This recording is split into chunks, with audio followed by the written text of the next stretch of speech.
Breaking news, Viking Nation, the storm is here, and it's about to shake everything we thought we knew about this season. 5 massive revelations just dropped, and every single one of them could redefine the trajectory of this franchise. A Warrior quarterback is battling through pain that would sideline most men. A franchise cornerstone is finally returning from the shadows. A kicker's fate hangs in the balance of a mysterious miss that defies physics. A star cornerback from a rival could be wearing purple and gold. And the veterans just got shown the door as this roster reshapes itself for war. This isn't just another Monday after a win in London. This is the moment where the Vikings either rise as contenders or crumble under the weight of adversity. Each story cuts deeper than the last, and by the end of this, you'll understand exactly why this bye week might be the most critical 7 days of the entire season. If you bleed purple more than you hate the Packers, smash that like right now and let's dive into the chaos. Because what you're about to hear, Viking Nation, you're not ready for this first bombshell that just detonated inside US Bank Stadium. Hold your breath, because the first revelation hits like a Myles Garrett sack, and it's about the man who just saved this season with a comeback win in London after leading the Vikings to a gutsy 21-17 victory over the Cleveland Browns at Tottenham Hotspur Stadium. One Warrior is now facing a battle that could determine everything about Week 7 and beyond. We're talking about Carson Wentz ***. And the news coming out of Kevin O'Connell's mouth today is nothing short of alarming. Wentz didn't just play through discomfort on Sunday, he played through legitimate pain after a collision that would have kept lesser quarterbacks on the bench for the rest of the game. Late in the second quarter, with 3 minutes and 20 seconds left before halftime, Wentz scrambled for 6 yards and made a decision that defines his entire career. He lowered his shoulder into Browns linebacker Carson Wentz. The hit was violent, the kind that echoes through the stadium and makes everyone hold their breath. Wentz walked off the field, but something was wrong. He headed straight into the blue medical tent, and moments later, he was jogging toward the locker room for x-rays. While the Vikings offense watched their only healthy quarterback disappear down the tunnel, the broadcast reported a left shoulder injury, and Wentz was listed as questionable to return, a label that usually means you're done for the day. Rookie Max Brosmer, an undrafted free agent who's attempted exactly 4 passes in his entire NFL career, was warming up to face one of the league's most ferocious defenses. But here's where Carson Wentz showed why he's been in this league for a decade. He came back with a harness strapped around his left shoulder. Wentz returned to the field for the second half and proceeded to complete his final 12 passes, including the game-winning touchdown to Jordan Addison. With just 24 seconds left on the clock, 12 straight completions with an injured shoulder against Myles Garrett and the Browns' defensive front. That's not just clutch, that's legendary. But now, 24 hours later, reality is setting in. Kevin O'Connell addressed the media today and revealed that Wentz is being evaluated in greater detail due to the shoulder injury. According to Alec Lewis from The Athletic, O'Connell said Wentz came in pretty sore and that he's someone to keep an eye on moving forward. Pretty sore. Those 2 words should terrify every Vikings fan who watched Wentz drag this team to a 3 and 2 record while J.J. McCarthy has been sidelined.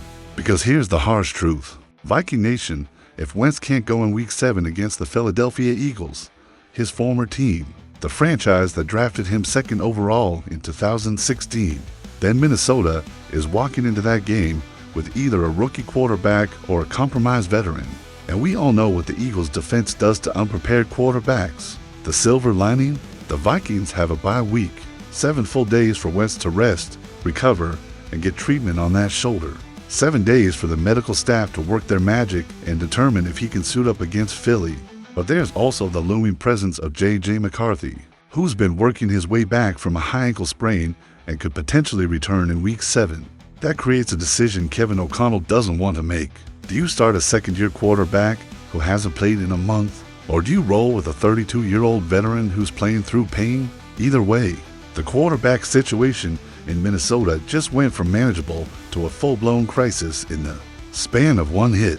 And if you think that's the only injury news shaking the Vikings locker room, just wait.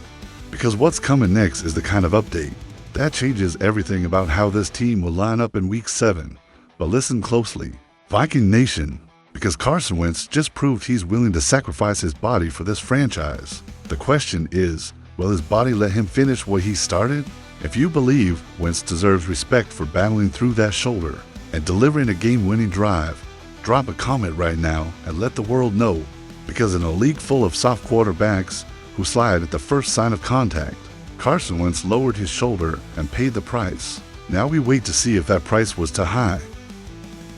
But hold on, as shocking as that Wentz update is, the next revelation cuts even deeper, and it's the kind of news that could flip the entire second half of this season. While Carson Wentz is nursing that shoulder and fighting to be ready for Week 7, Kevin O'Connell just dropped a bomb that has Viking Nation buzzing with hope and anticipation.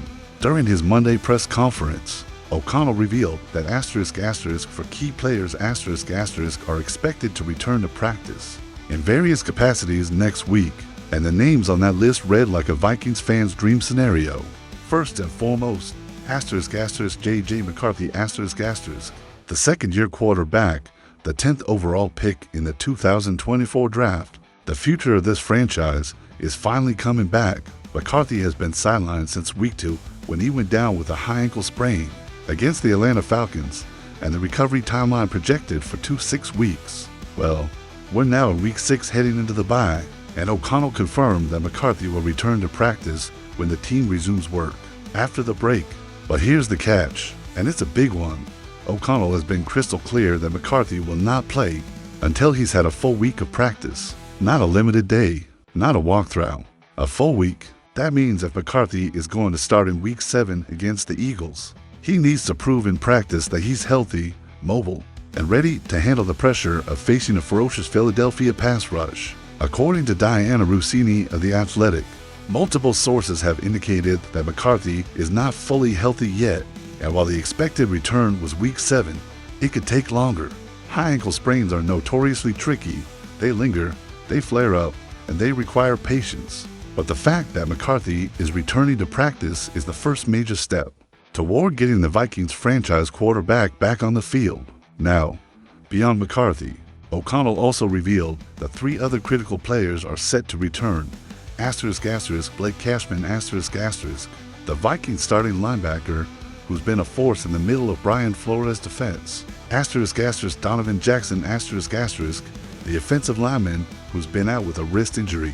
And ***, Michael Jurgens ***, the center who provides depth along the line that's been absolutely decimated by injuries. Cashman will have his 21-day practice window opened, which means the Vikings have 3 weeks to activate him or place him back on injured reserve. Getting Cashman back is massive for a defense that's been forced to rely on backups and rotational pieces while facing some of the league's best defenses. His instincts, his tackling ability, and his leadership in the middle of that defense cannot be overstated. On the offensive line front, Jackson and Jurgens returning couldn't come at a better time. The Vikings have been playing musical chairs up front, with Blake Brandel making his first ever start at center in London, undrafted rookie Joe Huber starting at left guard in his NFL debut, and the line shuffling personnel mid-game when Christian Darrisaw hit his snap count limit. In the third quarter, Minnesota has been playing with backup linemen protecting the quarterback, who's already taking too many hits, and getting Jackson and Jurgens back provides depth, experience, and stability. But here's where it gets even more interesting.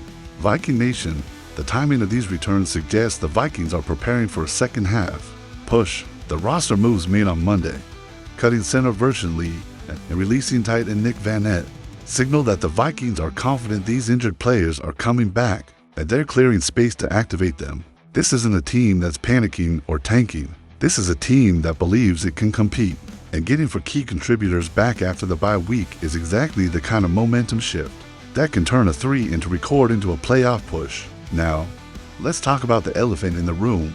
If J.J. McCarthy is healthy in Week 7, does he start over Carson Wentz? That's the decision Kevin O'Connell is going to have to make, and it's not an easy one. Wentz has gone 2-1 in his 3 starts, completing 69% of his passes for 759 yards with 5 touchdowns and 2 interceptions. He's been sacked 12 times and taken a beating, but he's kept the Vikings competitive in every game. On the other hand, McCarthy is the future. He's the guy this franchise invested the 10th overall pick in. He's the quarterback O'Connell has been developing and molding into a franchise cornerstone. If McCarthy is healthy, you have to play him. But if he's not 100%, and if Wentz is cleared to play, then you ride the hot hand and let the veteran keep the seat warm. The next 2 weeks will tell us everything we need to know about how this Vikings offense will look heading into the stretch run. Will McCarthy reclaim his throne and lead this team into battle against the Eagles? Or will Wentz continue his redemption tour and prove he's still got gas left in the tank? Either way, Viking Nation, this bye week just became the most important 7 days of the season. If you're hyped about J.J. McCarthy coming back and ready to see what this offense looks like at full strength, smash that subscribe button right now and join the thousands of Vikings fans who refuse to miss a single update. Because trust me, the next story is just as explosive, and it involves a play that might have been stolen from the Vikings by a force no one saw coming. And just when fans thought it couldn't get crazier, here comes the next bombshell, and this one is straight out of the Twilight Zone. 24 hours after the Vikings escaped London with a 21-17 victory over the Browns, a mystery is lingering over the franchise like a ghost that refuses to disappear. In the fourth quarter of that game, with the score tied and the Vikings driving for a potential go-ahead field goal, Reichard lined up for a 51-yard attempt that would have given Minnesota the lead and put the pressure squarely on Cleveland's offense. Reichard, the rookie kicker who's been automatic all season, drilled the kick with confidence. But then something bizarre happened. The ball sailed wide right, missing badly, and I mean badly.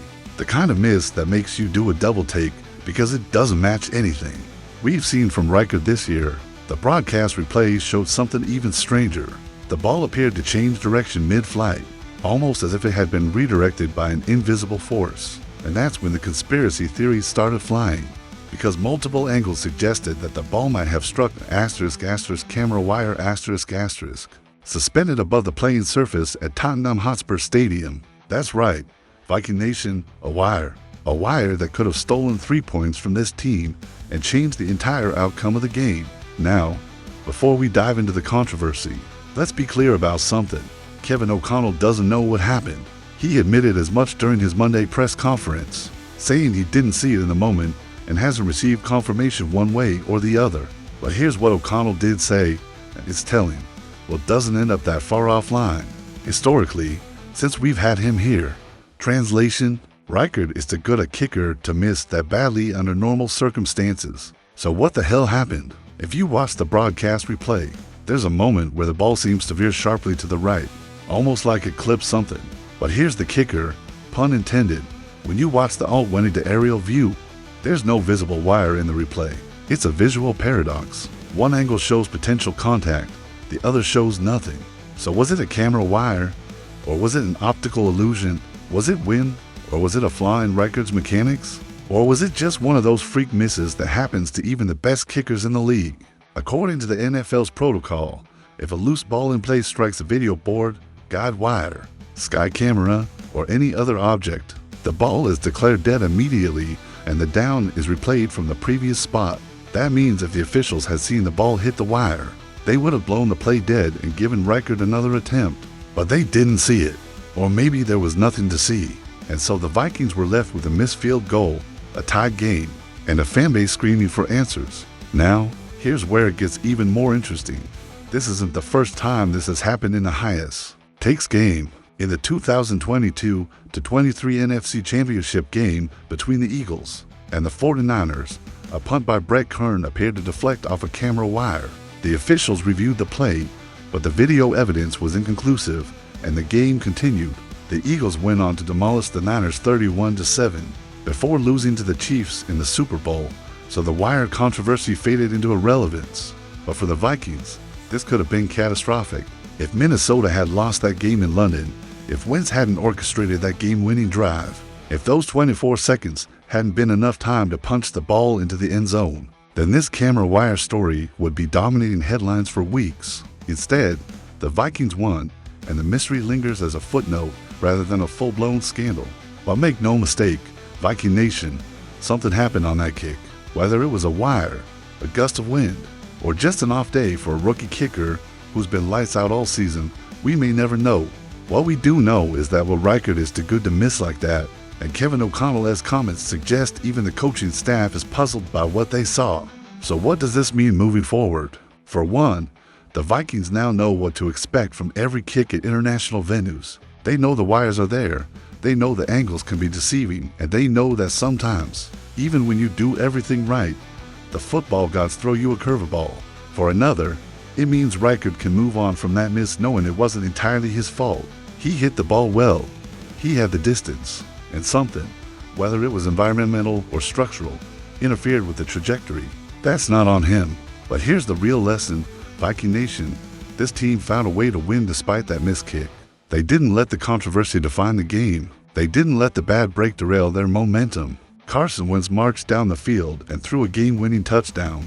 And now the Vikings are sitting at 3 and heading into the bye week, with a chance to get healthy and make noise in the second half. If you believe this team is built to overcome adversity, drop a like right now and let the haters know that the Vikings don't need luck. They make their own destiny.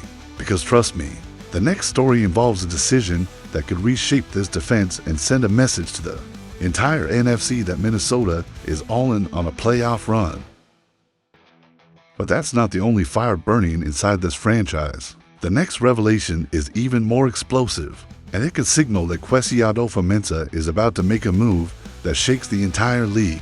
With the NFL trade deadline approaching in less than a month, the rumors are swirling, and one name keeps popping up as the Vikings' top target, Denzel Ward, the Cleveland Browns cornerback who just played against Minnesota in London and now finds himself on a sinking ship. Ward is a 4-time Pro Bowler, a lockdown corner with elite speed and ball skills, and he's stuck on a Browns team that's 1-4 and spiraling into irrelevance. And here's the kicker. Kwesi Adofo-Mensah, the Vikings general manager, used to work for the Browns. He knows Ward, he knows his value, and he knows that Cleveland is one bad loss away from blowing up the roster and selling off assets before the trade deadline. So the question isn't whether Ward is available. The question is whether the Vikings are willing to pull the trigger and make the move that could elevate this defense from good to elite. Let's break this down, Viking Nation, because this is where things get real interesting. The Vikings cornerback duo of Byron Murphy Jr. and Isaiah Rodgers has been playing well. They've been consistent, they've made plays, and they've held their own against some of the league's best receivers. But the weak spot in this secondary is the cornerback 3 position, currently occupied by Jeff Okudah with Dwight McGlothern as the cornerback 4. That's where an upgrade could make all the difference, especially in a loaded NFC where teams like the Eagles, Cowboys, and 49ers are stacked with offensive weapons. Enter Denzel Ward. At 5'11" and 190 pounds, Ward isn't the biggest corner in the league, but what he lacks in size, he makes up for in speed, instincts, and ball production. Over his career, Ward has racked up 18 interceptions and 99 passes defended. He's never had a season without multiple picks, and he's never finished a year with fewer than 10 passes defended. That's consistency. That's reliability. That's exactly what Brian Flores' defense thrives on. Ward has spent his entire career in Cleveland after being drafted 4th overall in the 2018 NFL Draft, and he's been primarily a boundary cornerback, logging for 1,863 snaps on the outside. But he's also kicked inside for 454 snaps and played the slot in 195 snaps, which means he has the versatility to fit into Flores' scheme and move around based on matchups. Coming to Minnesota would require an adjustment period. Flores' defense is complex, aggressive, and demands instant recognition, but Ward has the football IQ and experience to handle it. From a salary cap perspective, the numbers work. The Vikings currently have just under $15.6 million in cap space. According to Over the Cap, Ward's current cap hit is $14.7 million. But here's the beauty of it.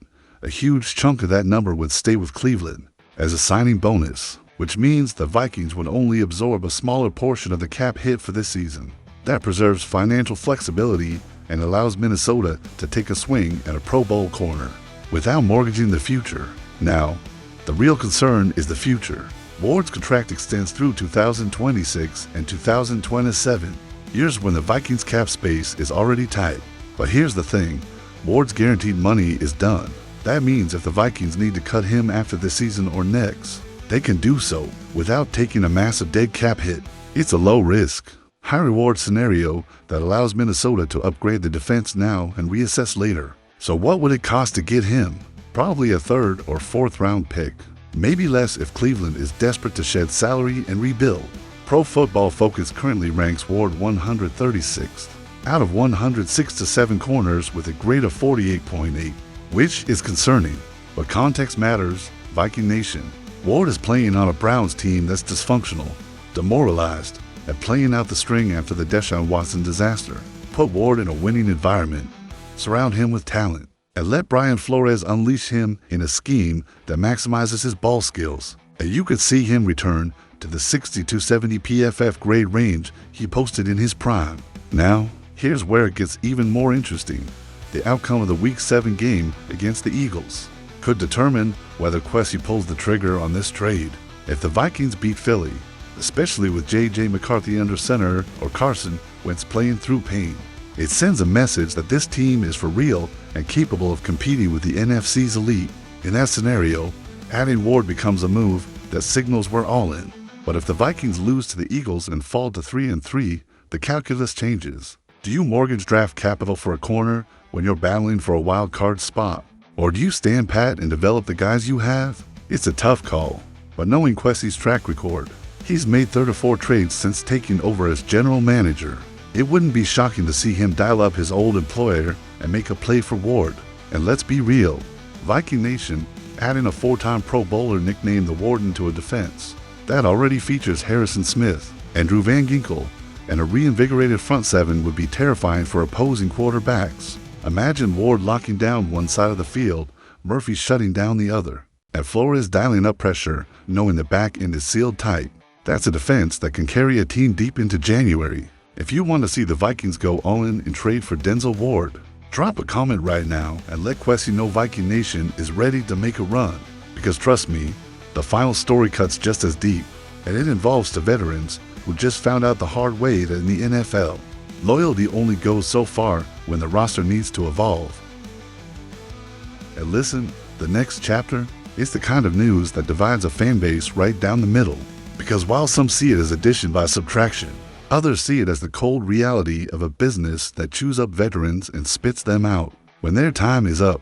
On Monday, the Minnesota Vikings officially made the roster moves that signal a clear message. The injured players are coming back, and the guys who've been holding down roster spots need to make room. The Vikings waived guard ***, version Lee ***, and released tight end ***, Nick Vannett ***, to veterans who found themselves on the wrong side of the numbers game. Let's start with Vannett, because his story is a reminder of just how brutal this league can be. At 32 years old, Vannett has been a journeyman his entire career, bouncing from team to team, trying to carve out a role in a league that doesn't have much patience for aging tight ends, who aren't elite pass catchers or devastating blockers. Vannett was originally drafted in the 3rd round of the 2016 NFL Draft by the Seattle Seahawks out of Ohio State. He spent his rookie contract in Seattle before being traded to the Pittsburgh Steelers, then signed a 2-year, $5.7 million deal with the Denver Broncos. Denver cut him before the deal was up, and he signed a 3-year contract with the New Orleans Saints, only to be cut again in 2022. From there, Vannett signed with the New York Giants, then the Houston Texans, who waived him after the preseason. The Los Angeles Chargers picked him up for their practice squad and promoted him to the active roster. In 2024, he signed a 1-year deal with the Tennessee Titans, where he appeared in all 17 games and caught 17 passes for 135 yards and 3 touchdowns. That production earned him a look from the Vikings a few months ago. But now, with the team getting healthy and needing roster flexibility, Vannett is out. It's a cold business, Viking Nation, but it's also a necessary one. Vannett wasn't a core piece of this offense, and with TJ Hawkinson and Josh Oliver healthy, the Vikings didn't need a 3rd tight end eating up a roster spot. As for Version Lee, he was a depth guard who never saw the field in a meaningful role. His release clears space for Donovan Jackson and Michael Juergens to return from injury and resume their roles along the offensive line. These moves, while unceremonious, are strategic. The Vikings are signaling confidence that the injured players are ready to return, and they're not wasting time sentimentally holding onto guys who aren't part of the long-term plan. It's ruthless, but it's also smart roster management by Kwesi Adofo-Mensah, who's proven time and again that he's willing to make the tough calls to improve this team. Now, let's zoom out and look at the bigger picture, because these 5 stories paint a vivid portrait of where the Minnesota Vikings are right now. This is a team sitting at 3-2, battling through a gauntlet of injuries, clinging to a playoff spot, and trying to figure out if they're contenders or pretenders. Carson Wentz is playing hurt, but he's playing with heart, and that matters. J.J. McCarthy is on the verge of returning, and when he does, this offense could take a massive leap forward. While Reichert might have been robbed of 3 points by a camera wire, but he'll get another chance to prove he's one of the best young kickers in the league. Denzel Ward could be on his way to Minnesota, and if that happens, this defense becomes one of the most dangerous units in the NFC, and the veterans just got cut, reminding everyone that in this league, you're only as valuable as your last snap. The bye week couldn't have come at a better time. Viking Nation, this team needs to heal. They need to get healthy. They need to get right. Because when they come out of this bye and face the Philadelphia Eagles in Week 7, the entire narrative of this season could shift. A win, and suddenly the Vikings are 4-2, sitting pretty in the playoff race, and ready to make noise. A loss, and the doubts creep back in, the injuries pile up, and the window starts to close. But here's what I know. This team has fight. They proved it in London when Wentz came back from the locker room with a busted shoulder and threw the game-winning touchdown. They proved it when an offensive line full of backups and rookies went toe-to-toe with Myles Garrett and held the line. They proved it when they refused to let a missed field goal define their fate. That's the kind of resilience that wins in January, Viking Nation. That's the kind of heart that turns good teams into great ones. So if you believe in this squad, if you believe that J.J. McCarthy is the future, if you believe that Carson Wentz deserves respect for gutting out these wins, if you believe that Brian Flores' defense is about to take another step forward with healthy bodies, and maybe a new corner back in the mix, then you need to make your voice heard. Smash that like button, drop a comment telling me which story shocked you the most, and hit that subscribe button so you never miss another update, because this season is far from over, and the next few weeks are going to determine everything. And if this week felt like an earthquake, what's coming next could be the aftershock that topples the whole season. Think this was wow? Just wait until the rivals make their counter move, because that war is only beginning. And listen closely. The next 72 hours might be the most decisive in this franchise's history. Stay tuned, Viking Nation. The battle is just getting started. Skol.